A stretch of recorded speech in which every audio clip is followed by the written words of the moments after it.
astronomy, medicine, and weather predicting were parts of taught in 17th century Europe as one subject. Astronomia was our first science. It was a time when science and religion were intertwined. It was a time that we're going to review periodically because it's not the past anymore. Astronomy now is the future. Now, I said they were intertwined, but Galileo changed all of that. Galileo was an Italian natural philosopher, astronomer, astrologer, mathematician who has been called the father of modern science and the scientific method. Oh, Galileo was a college dropout who modified the recently discovered 1608 telescope and pointed it to the heavens. Oh, he wrote a book and became a celebrity. And he got called by the Inquisition because suggesting or supporting Copernicus' idea that the earth was not the center of the earth was heresy, punishable by death. He denied that he was doing such a thing, and they said he could continue his investigations. That was until 1632, when one of his books was interpreted to be that the earth circles the sun. Oh, such heresy. He was found guilty, sentenced to prison. But because he was such a celebrity, they changed it to house arrest. So he continued his vocalization in writing. He wrote about all the 40 years before that of his investigations and established mathematics as the language of the universe, language of physics, the language of science. Now, that's a very useful thing. Mathematics is a very useful thing. However, between the Inquisition and mathematics, fact and meaning got separated. And I think that's causing isolation, feelings of meaningless, separation that is bad for us. Now, current space exploration and quantum science is totally delightful, and I love it. When paradigms change, our worlds change. And paradigms are changing today, now. And my new book, Astronomia, is going to be talking about that. Now, as I'm speaking with you in the future and today, what I'm looking for from you is feedback. Do my thoughts seem sensible? Am I expressing them well? I teach both astronomy and astrology at the Senior Center in Colorado Springs on Mondays and Thursdays. Most of my vocalizations this coming year will be related to the book that I will be publishing, that I am writing and will be publishing. So please, I ask for your help, and I'm hoping for your interest. Thank you.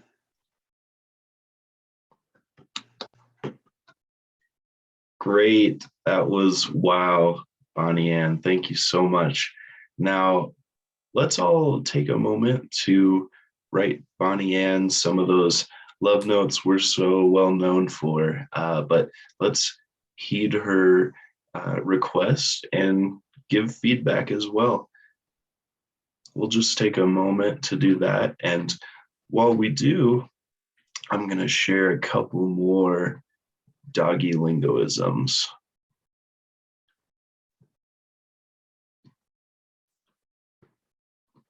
We'll just use the main screen here. Bamboozled. So this is a popular one. We've got a corgi, but you almost couldn't tell it was a corgi. I thought it was a banana. He says, you thought I was fruit, but I am doggo. And now you're bamboozled again. Awoo. This is a miniature bark. So puppies, any type of small puppers will make awoos. I remember when I brought my corgi Benny home the first night from being away from his birth mother, he awooed all night and it just broke our hearts. But somebody told us that they don't realize they're not sad that they're separated. It's just natural instinct, and they're happy to be in our home now. So that made me feel better. Okay, and now we'll go ahead and introduce the next speaker, and the next speaker evaluator will be Mary T. So Mary T, will you go ahead and give us Tom's objectives this morning? Yes, I will.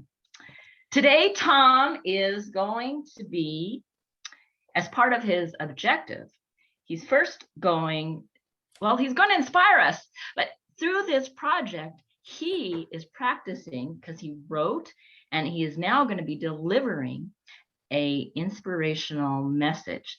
So his objective is to inspire us all. Back to you, Christian. Thanks so much, Mary T. Scuba diving is a fun activity many people dream about doing someday. Warm tropical waters with reefs and abundance of marine life. The fact is, much of the world's population doesn't live near warm tropical waters. And many people who begin their scuba diving journey don't dive much because of this. Tom is going to entice you with a way you can dive almost anywhere and be comfortable with it. Over to you, Tom. All right, thank you, Toastmaster. And thank you, Toastmasters, for coming today. Now, this is very related to our theme today. Doggos and their friend, Catto. Catto and Doggo, they like to be warm. And so this Catto is sitting here laying next to me and trying to cuddle with me the whole time that we're on our meeting today. I've got a couple pictures to share with you on that topic of Doggo and Catto. Here, let's see. This is how I live my life nowadays. Doggos cuddled up next to me, and Catto and Doggo, although not quite friends, they like warmth more than they dislike each other. Just like scuba diving, people like to be warm. And as you can see here, I'm not in just my bathing suit. So I'll get to that a little bit more. I started out scuba diving years ago when I saw some television programs talking about coral reefs and warm tropical waters. And I saw these amazing coral formations, colorful fish, reef sharks. I said, wow, I want to go on a vacation, a beach vacation where it's nice and warm, and I can just hop in the water in my swimsuit in the sun and be comfortable and see all of these beautiful things. And so I signed up for a scuba diving class at a community college where I went to the pool twice a week for 12 weeks and froze my butt off. Every week, blue lips, and I'm shivering at the bottom of the pool. Well, that's not what I was dreaming of, but I lived in the suburbs of Chicago, and well, there's no warm tropical waters near there. And when I was done with the class and all of the pool sessions, we had to go do an open water dive. And I had a choice of two places, Hague Quarry or Pearl Lake. And Pearl Lake is where the instructor was going. And I was told I needed this thick 7 mil neoprene wetsuit and a hood and gloves and booties so that I could stay warm. Well, I tell you what, I went there and the instructor had me go down. We went down maybe 20 feet and it felt like ice water was on my face and I was freezing. All this cold water came into the suit and I wasn't staying warm at all. I think the dive lasted 20 minutes and I was an ice cube. Well, this isn't fun. And I heard that's why people quit scuba diving. They're cold. Who wants to be cold? Not me. When I go skiing, I bundle up and I try to stay warm. If I'm going scuba diving, I want to be warm too. Well, I was fortunate. One of my friends knew somebody who was selling all of their scuba gear. They went all crazy and bought tanks and their BCD jacket that they wear to hold the tank and regulators, and they had a dry suit and everything fit me perfect. So I got that dry suit and I learned how to use it. I went to Hague Quarry where the surface temperatures maybe 72 degrees. That's kind of cold. And then you go down 20 feet and it starts to approach 40 degrees in the water. Well, I had this thick fleece undergarment. I wish you were here in person. This thing, I call it my bunny suit. I'll wear it around outside in winter. It's so thick and comfortable, keeps me all warm underneath my dry suit. And then my dry suit, well, you can get it in colors. I know people like colors, so I got orange, which really looks like red, but it's orange. And people can see me underwater, and it's got flare. Well, on the dry suit, it's got these wrist seals that go on my wrist, and it keeps the water out. Same with the neck. The neck seal, it presses up against my neck. It's hard to see here, but it's silicone, and no water gets in underneath the suit. So the only part that's wet on me is my head and my hands. And I said, well, my hands get cold. So I got dry gloves too. And I wear fleece little mittens underneath the dry gloves, and my hands are warm. Can't get any better than that. So now I can go diving in really cold water and I'm super comfortable. Which makes you think, everybody could do this. If you're interested in exploring the underwater world, you don't have to just go to warm tropical waters. You can go to some of the places I've been. Catalina Island, out in California, off of the coast of Los Angeles. The water ranges from, I don't know, the upper 50s in the winter, maybe 60 degrees, up into the 70s. And wear your dry suit with a fleece undergarment and dry gloves and a nice warm hood.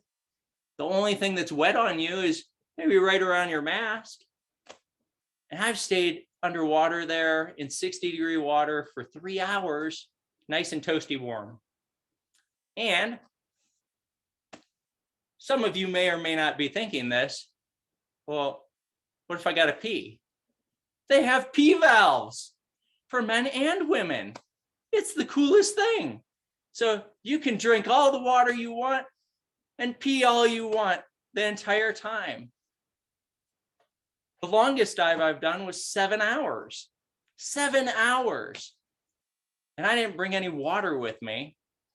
Luckily, I was in a spring down in Florida. And I said, well, I hope the water's clean enough. I was able to drink more water, stay nice and warm in my dry suit. So all I'm saying is you have so much of the underwater world to explore, or if you have friends who are interested in diving, they can explore it more comfortably with a dry suit.